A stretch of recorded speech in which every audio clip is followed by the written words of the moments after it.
إن الحمد لله نحمده ونستعينه ونستغفره ونعوذ بالله من شرور أنفسنا ومن سيئات أعمالنا من يهد الله فلا مضل له ومن يضلل فلا هادي له وأشهد أن لا إله إلا الله وحده لا شريك له وأشهد أن محمدا عبده ورسوله صلی اللہ علیہ وعلى آلہ وصحابہ اجمعین اما بعد قال اللہ تعالی لا يسألون الناس الحافا۔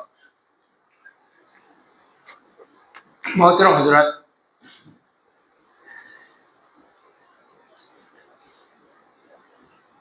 آج جو خطبے کا موضوع ہے وہ گداگری یعنی بھیک مانگنا، اسلام میں اس سلسلے میں کیا رہنمائی کی ہے آپ کے سامنے پیش کرنا چاہتا ہوں۔ آپ جانتے ہیں گداگری اور بھیک مانگنا، لوگوں سے گھر گھر جا کر سوال کرنا، ہاتھ پھیلانا، ایک گھناؤنا اور ایک ذلت آمیز پیشہ ہے جس کو ہر آدمی حقارت اور ذلت کی نگاہ سے دیکھتا ہے، کیونکہ جو بھیک مانگتے ہیں وہ اس کو پیشے کے طور پر اپناتے ہیں اور وہ اس بات پر راضی نہیں ہوتے کہ وہ محنت کریں، بلکہ ان کا دھندا یہی رہتا ہے کہ لوگوں کے گھروں میں جا کر دستے سوال پیش کریں۔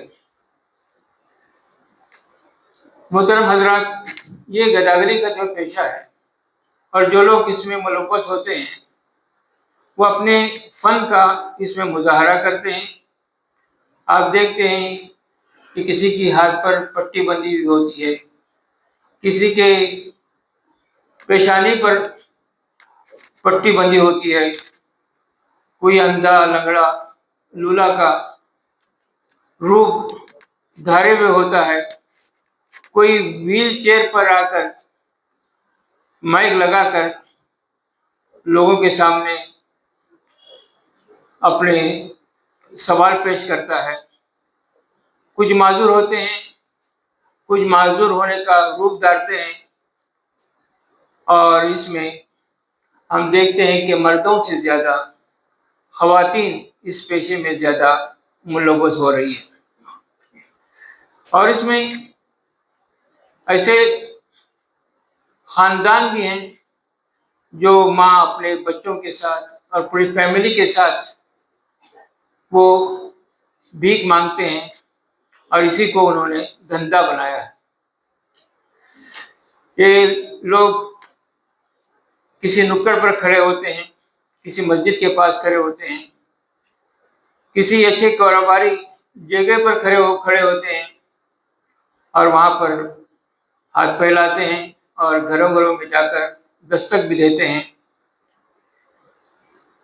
آپ دیکھتے ہیں کہ اس سے معاشرے کے اندر بہت سی خرابیاں رونما ہوتی ہیں، اور یہی جو بچے جو اپنی مائیں اپنے بچوں کو ساتھ لے کر آتی ہیں وہ چوری ڈکیتی میں ملوث بھی ہوتے ہیں اور مجرم بنتے ہیں، کیونکہ ان کی تربیت ایسے ہی ماحول میں ہوتی ہے۔ اور اس میں آپ دیکھیں گے کہ ایسے لوگ بھی شامل رہتے ہیں جو شرابی ہوتے ہیں، گانجا، شرابی نشہ اور سٹے کے کاروبار میں ملوث ہوتے ہیں۔ آپ ان کو دیکھیں گے کہ آپ کی وہ دکان پر آتے ہیں، آپ کے گھر پر آتے ہیں، اور ان کے منہ سے شراب کی بدبو بھی آتی ہے۔ ایسے لوگ ہیں جن کے پاس کافی پیسہ اس سے جمع ہوتا ہے، بل پر جو آتے ہیں لوگ ان کو پر رحم و کرم کی بارش بھی کرتے ہیں، وہ مسجدوں کے سامنے ٹھہرتے ہیں۔ کیا آپ کو معلوم ہے کہ لوگ جو روزانہ آتے ہیں وہ کتنا کماتے ہیں؟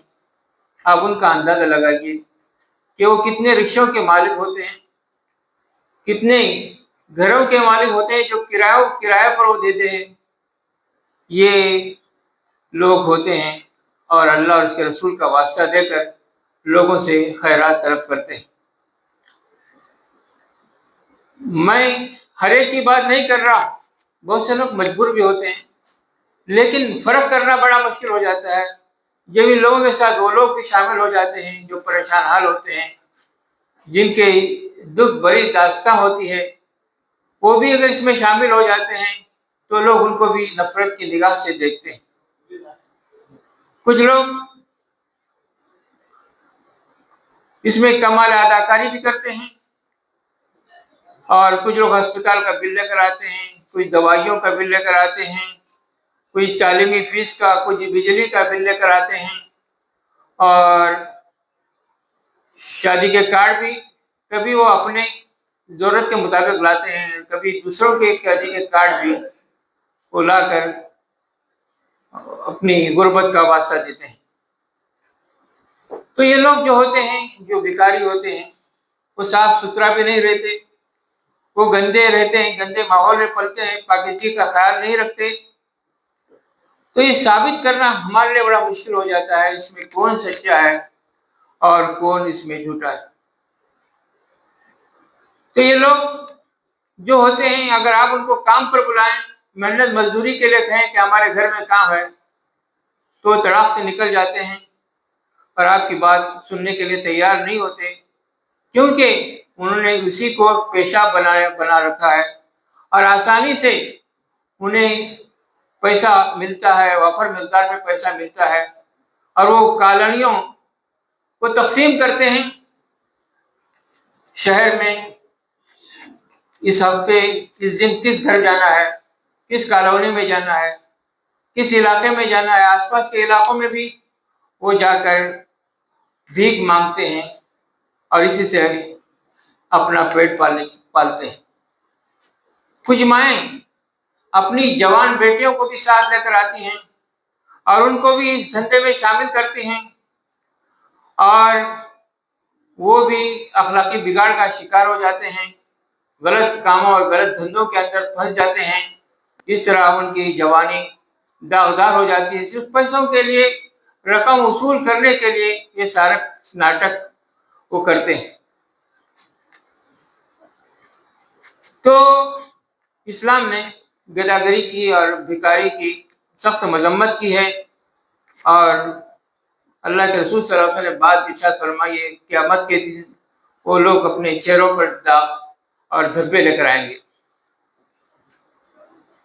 تو بھکاری جو ہے اس کی ہمت افزائی نہیں کرنی چاہیے، یہ ایک ناسور ہے، ایک بیماری ہے، انہیں محنت اور مزدوری کے لیے ابھارنا چاہیے۔ ایک آدمی اپنی محنت سے اور اپنی کوشش سے جو روزی روٹی کے لیے دوڑ دھوپ کرے گا، اس کا مزہ ہی کچھ اور ہے، اور جو کوئی کسی کے در پر فقیر بن کر زندگی گزارے گا، ذلت کی زندگی ہوگی۔ تو صحابہ اکرام رضوان اجمعین محنت مزدوری کرتے تھے،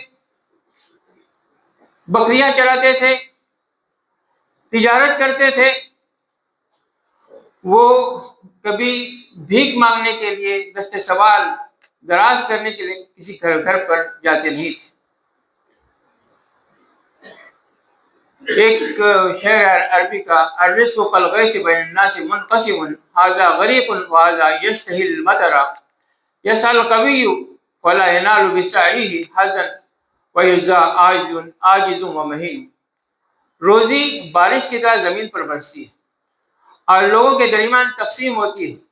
جو محنت والے ہیں، جفاکش والے ہیں، وہ آدمی محنت کرنے کے باوجود بھی روزی روٹی سے محروم رہ جاتا ہے، اور جو لوگ کاہل اور عاجز ہوتے ہیں وہ وافر مقدار محنت کرنے کے باوجود بھی روزی روٹی سے محروم رہ جاتا ہے، اور جو لوگ کاہل اور عاجز ہوتے ہیں وہ وافر مقدار میں روزی روٹی پا لیتے ہیں، کیونکہ وہ گھروں میں جاتے ہیں، لوگوں سے مانگتے ہیں، جھوٹے بہانے کرتے ہیں، اسلام نے محنت اور مزدوری پر زور دیا ہے اور ہم کو اس بات کی تاکید کی ہے کہ ہم محنت کریں، مزدوری کریں، تجارت کریں۔ اللہ کے رسول صلی اللہ علیہ وسلم نے پناہ مانگی ہے، اللہم انی اعوذ بک من الکفر والفقر، اے اللہ میں تجھ سے کفر کی اور فقر کی سے پناہ مانگتا ہوں۔ اور ایک حدیث میں رسول صلی اللہ علیہ وسلم فرمایا کاد الفقر ان یکون کفرا، ہو سکتا ہے کہ غریبی تم کو کفر تک لے جائے۔ اپنا ایمان آدمی پیسوں کے لیے بیچ دیتا ہے اور دوسروں سے کفر سے، شرک سے سمجھوتا کر لیتا ہے۔ اسلام میں یہ بات نہیں کہی گئی کہ آپ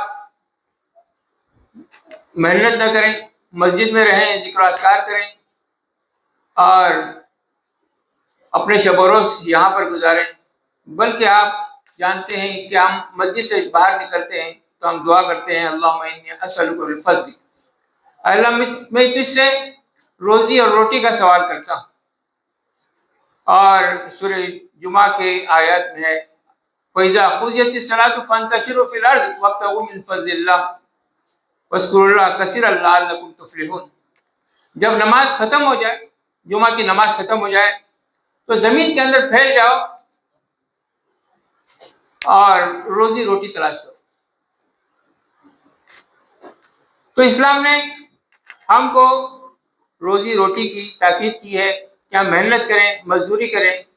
اللہ کے رسول صلی اللہ علیہ وسلم نے بکریاں بھی چرائی ہیں، آپ صلی اللہ علیہ وسلم نے تجارت بھی فرمائی ہے۔ آپ صلی اللہ علیہ وسلم نے ارشاد فرمایا التاجر الصدوق الامین مع النبیین والصدیقین والشہداء والصالحین، کہ سچا تاجر، امانتدار تاجر نبیوں کے ساتھ ہوگا، صدیقین کے ساتھ ہوگا اور شہداء اور صالحین کے ساتھ ہوگا۔ اس کا کتنا بڑا مرتبہ ہے، مگر شرط یہ ہے کہ وہ امانتدار ہو اور وہ جھوٹا نہ ہو۔ تو اسلام نے اس بات کی ہم کو تاکید کی ہے کہ ہم الید العلیٰ خیر من الید السفلیٰ، جو اوپر والا ہاتھ ہوتا ہے نیچے ہاتھ والے سے بہتر ہے۔ مانگنا، کسی کے پاس سوال دستراز کرنا، یہ اسلام اس بات کو پسند نہیں کرتا، بلکہ ہم کو دینے والا ہاتھ بننا چاہیے، لینے والا ہاتھ نہیں بننا چاہیے۔ ایک بزرگ کا واقعہ ہے، حضرت شفیق بلخی رحمۃ اللہ علیہ اور حضرت ابراہیم ادہم جو مشہور بزرگ ہیں۔ حضرت ابراہیم بن ادہم کے یہ شاگرد تھے شفیق بلخی۔ اپنے استاد سے انہوں نے مرتبہ کہا کہ میں تجارت کے لیے، روزی روٹی کے لیے باہر جا رہا ہوں اور ہو سکتا ہے کہ آپ سے ملاقات نہ ہو پائے بڑی عرصے تک، چنانچہ وہ چلے گئے۔ پھر کچھ دنوں کے بعد ابراہیم بن ادہم نے مسجد میں دیکھا کہ شفیق بلخی موجود ہیں۔ پوچھا کیا ہوا، تم تو سفر پہ چلے گئے تھے؟ انہوں نے کہا کہ میں راستے میں ایک عجیب ماجرا دیکھا، میں ایک ویران جگہ پر پہنچا، وہاں پر پڑاؤ ڈالا، میں نے دیکھا کہ ایک اندھا پرندہ ہے۔ میں سوچ رہا تھا کہ اس کو رزق کون دے گا، وہ کس طرح کھاتا ہوگا۔ اتنے میں ایک پرندہ آیا اور اس کی چونچ کے اندر دانے ڈال دیے۔ وہ جاتا رہا اور اندھے پرندے کے پاس آتا رہا اور اس کو دانے دیتا رہا اور وہ کھاتا رہا۔ تو میں سوچا جب اللہ تعالیٰ کسی کو جنگل میں ویران جگہ پر رزق دے سکتا ہے تو مجھے کیوں نہیں دے سکتا، تو میں کما کر کیا کروں۔ ابراہیم بن ادہم کے چہرے کا رنگ بدل گیا۔ انہوں نے شفیق بلخی سے کہا کیا تم یہ پسند کرتے ہو کہ تم اندھا پرندہ بن جاؤ، تم کو دوسرے کوئی روزی روٹی کھلائیں، یا وہ پرندہ بن جاؤ جو اڑ کر دوسروں کو کھلاتا اور پلاتا ہے؟ تو پھر اس کے بعد ان کی آنکھیں کھل گئی۔ تو ہم کو بھی دستے سوال دراز کرنے کے بجائے دوسروں کو دینے کا، اوپر والا ہاتھ بننے کی کوشش کرنی چاہیے۔ ایک مشہور حدیث ہے جس میں اللہ کے رسول صلی اللہ علیہ وسلم نے بعض ارشاد فرمائی تم اللہ پر توکل کرو، اس طرح توکل کرو جیسا کوئی بھوکا پرندہ جب صبح کو نکلتا ہے تو شام کو سیر ہو کر پیٹ بھر کر واپس آتا ہے، تم کو بھی اللہ پر اس کا توکل کرنا چاہیے۔ اس حدیث کے بارے میں بہت سے لوگ یہ بات کہتے ہیں کہ اللہ پر بھروسہ کریں گے تو اللہ تعالیٰ رزق فراہم کرے گا، جس طرح اللہ تعالیٰ پرندوں کو رزق فراہم کرتا ہے۔ لیکن وہ یہ بات بھول جاتے ہیں کہ پرندہ اپنے گھونسلے کے اندر نہیں رہتا ہے، بلکہ پرندہ اڑتا ہے، گھومتا ہے، اپنی روزی روٹی تلاش کرتا ہے، ادھر ادھر پھرتا ہے۔ اس کے بعد جب وہ شام کو آتا ہے تو پھر سیر ہو کر سیراب ہو کر لوٹ جاتا ہے۔ تو ہم کو بھی اس بات کی طرف توجہ دینی چاہیے کہ جو لوگ پریشان حال ہیں، جن لوگوں کے پاس کوئی کاروبار نہیں ہے، جو لوگ کچھ ان کے لیے کوئی آسرا نہیں ہے، تو ہم کو اس بات کی کوشش کرنی چاہیے کہ ان کو اپنے پیروں پر کھڑا کریں، ان کو ایسی روزی روٹی کھلائیں کہ جس سے وہ اپنے پیروں پر، ہم روٹی کے چند ٹکڑے، بھیک کے چند ٹکڑے دے کر ہم ان کو ان کے پیروں پر کھڑا نہیں کر سکتے۔ حضرت عمر رضی اللہ عنہ کے زمانے میں حضرت عمر رضی اللہ تعالیٰ عنہ جب کوئی مانگنے والا آتا تھا تو آپ حضرت عمر رضی اللہ عنہ کے حالات کو دیکھتے تھے اور ان کو اتنا دیتے تھے کہ سال بھر کافی ہو جاتا تھا، وہ اپنے پیروں پر کھڑا رہ سکتا تھا۔ کسی کو آپ نے فرمایا کہ اگر کوئی مستحق اس بات کا ہے اس کو دیا جائے تو میں اس کو 100 اونٹ بھی دے دوں گا۔ روٹی کے چند ٹکڑے، چند سکے دے کر اس کو لوٹانا اور یہ سمجھنا کہ وہ چلا گیا، اب ہم کو راحت مل گئی، یہ بات ٹھیک نہیں ہے، بلکہ کوشش اس بات کی کرنی ہے اس کو اپنے پیروں پر کھڑا دے۔ اللہ کے رسول صلی اللہ علیہ وسلم کے پاس ایک انصاری صحابی آئے اور انہوں نے اپنی مجبوری کا اظہار کیا۔ اللہ کے رسول صلی اللہ علیہ وسلم نے ان سے پوچھا تمہارے پاس کچھ نہیں ہے؟ انہوں نے کہا صرف ایک کمبل ہے اور ایک لوٹا جس سے میں پانی پیتا ہوں۔ آپ نے کہا دونوں چیز لے کر آؤ۔ وہ لے کر آئے تو اللہ کے رسول صلی اللہ علیہ وسلم اس کی بولی لگائی، کون اس کو خریدے گا؟ کسی نے کہا 1 درہم میں اس کو خریدوں گا، تو ایک صحابی نے کہا کہ میں اس کو 2 درہم میں خریدوں گا۔ آپ صلی اللہ علیہ وسلم نے فرمایا اس کو لیا، 2 درہم ان کو دیے اور کہا 1 درہم کا اپنے گھر میں سامان جمع کرو، کھانا جمع کرو، اور 1 درہم سے کلہاڑی لے لو۔ پھر وہ جب کھلاڑی لائے تو آپ صلی اللہ علیہ وسلم نے اپنے دستے مبارک سے اس کا دستہ، اس کی لاٹھی، اس کا جو دستہ ہوتا ہے پکڑنے کا، وہ دستہ آپ صلی اللہ علیہ وسلم لگا دیا اور کہا 15 دن تک مجھے تم دکھائی نہیں دینا، 15 دن کے پاس میرے پاس آنا۔ وہ صحابی گئے اور جنگل میں جا کر انہوں نے لکڑیاں انہوں نے لا کر کاٹتے تھے اور بیچتے تھے۔ 15 دن کے بعد ان کے پاس 10 درہم جمع ہو گئے اور وہ اللہ کے رسول صلی اللہ علیہ وسلم کے پاس اس حال میں آئے کہ ان کے پاس 10 درہم تھے۔ آپ صلی اللہ علیہ وسلم چاہتے تو آپ کسی صحابی سے اس کی غربت کا تقاضا کر کے آپ صلی اللہ علیہ وسلم ان کو 2 درہم دے سکتے تھے، لیکن اللہ کے رسول صلی اللہ علیہ وسلم اگر ایسا کرتے تو وہ پھر ان کو بھیک مانگنے کی عادت ہوتی۔ انہی کا سامان اللہ کے رسول صلی اللہ علیہ وسلم نے بیچا اور ان کو ایک رہنمائی۔ تو آج کتنے لوگ ہیں جن کو ہم ان کو پیروں پر کھڑا کر سکتے ہیں، بھیک مانگنے والے دوسروں کو بھیک دے سکتے ہیں، مانگنے والے دوسروں کو دینا چاہیے۔ زکوٰۃ کا ایسا ہی نظام ہے اسلام کے اندر کہ دوسروں کے سامنے سرواز دراز کرنے والے وہ خود دینے والے بن جائیں، زکوٰۃ دینے والے بن جائیں۔ اس بات کی طرف ہم سب کو کوشش کرنی چاہیے، اور جو غریب ہیں، جو فقیر ہیں، ان کو حقارت سے نگاہ سے بھی نہیں دیکھنا چاہیے۔ محمد سائل وہ بھی ہمارے بھائی ہیں، ان کی رہنمائی کرنی چاہیے اور ان کو صحیح راہ دکھانی چاہیے اور ان کو اپنے پیروں پر کھڑا کرنا چاہیے۔ بس یہی چند باتیں ہیں۔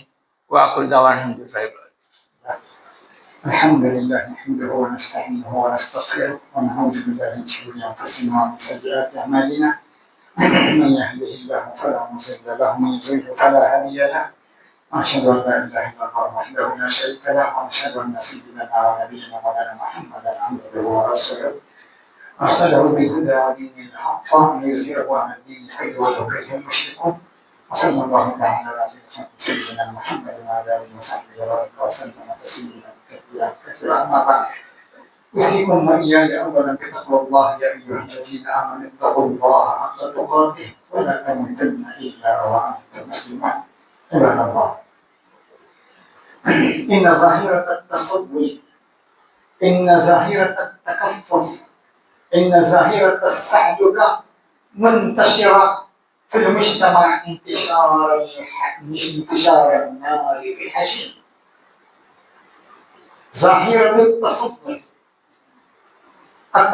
ظاهرة التصور مهنة مهينة، مهنة مهينة، مهنة مذلة يعتادها الناس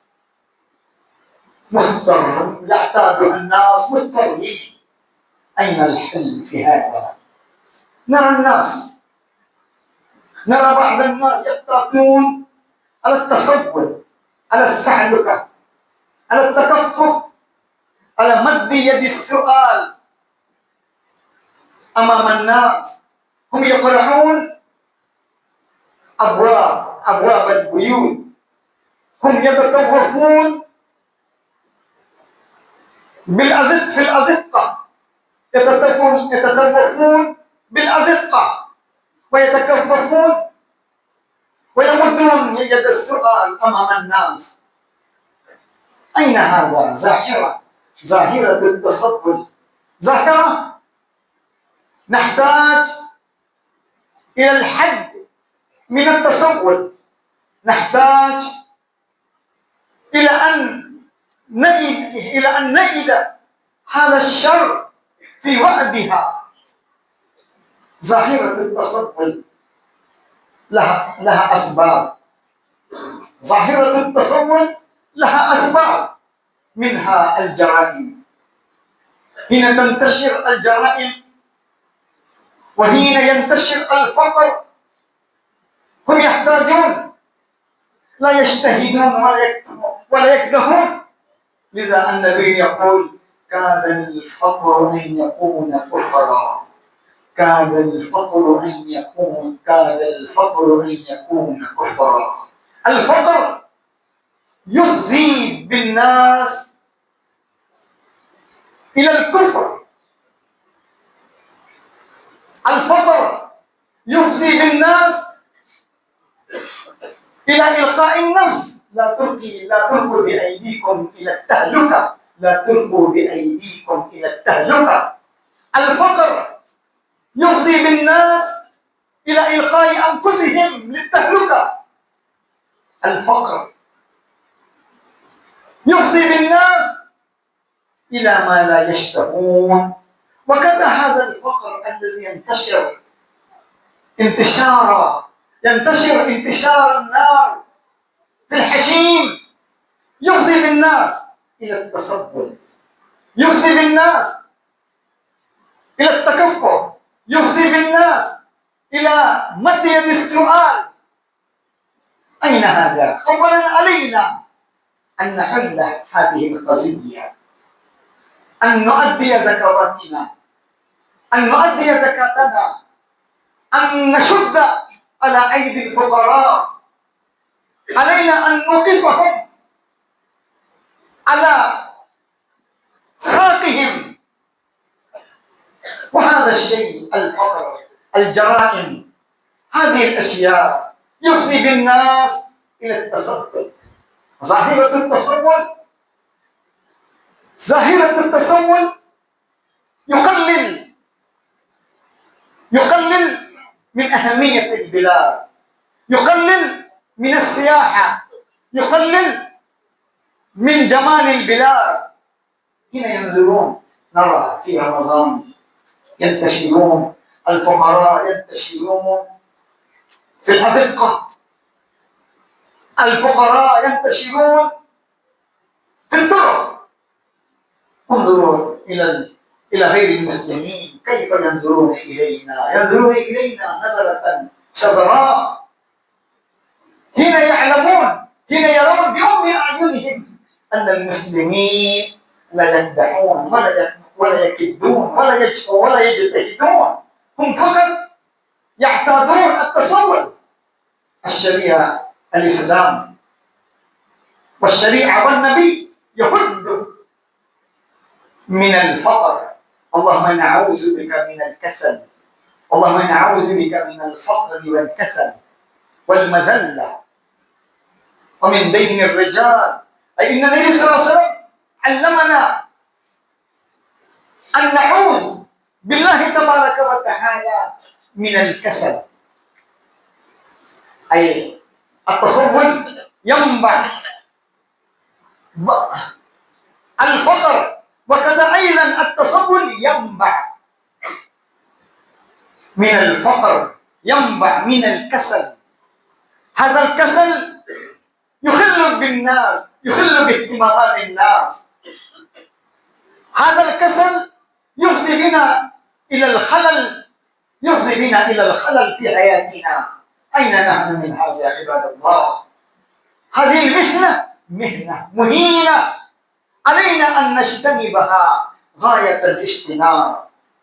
انظروا ماذا قال الرسول، ماذا قال تبارك وتعالى عن هؤلاء: للفقراء الذين أحصروا في سبيل الله لا يستطيعون ضربا في الأرض يحسبهم الجاهل أغنياء من التعفف تعرفهم بسيماهم لا يسألون الناس إلهافا وما تنفقوا من خير فإن الله به عليم.